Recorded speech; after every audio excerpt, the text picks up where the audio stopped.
અમદાવાદમાં ભગવાન જગન્નાથજીની રથયાત્રાની અંતિમ તૈયારીઓની શરૂઆત થઈ ગઈ છે। આ રથયાત્રાનો પહેલો પડાવ એટલે જગન્નાથજીની જળયાત્રા અને તેની તૈયારીઓની શરૂઆત કરી દેવામાં આવી છે।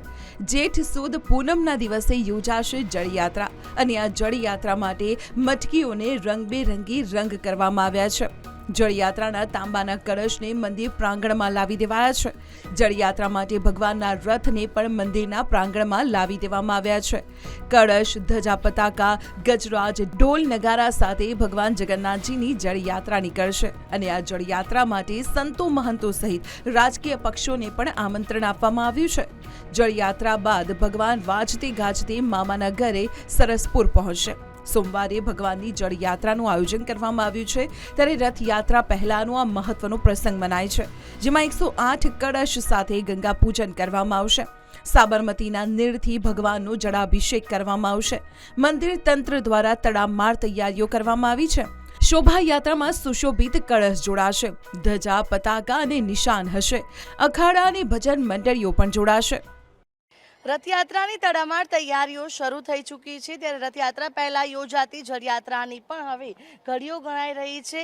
અમદાવાદના સુપ્રસિદ્ધ જગન્નાથ મંદિરની અંદર જોઈ શકાય છે કે જળયાત્રાની તમામ તૈયારીઓ જે છે તેનો આરંભ થઈ ચૂક્યો છે। જેઠ સુદ પૂનમના દિવસે ભગવાનનો જ્યેષ્ઠ અભિષેક થશે, જે માટે જળયાત્રાનું આયોજન કરવામાં આવશે।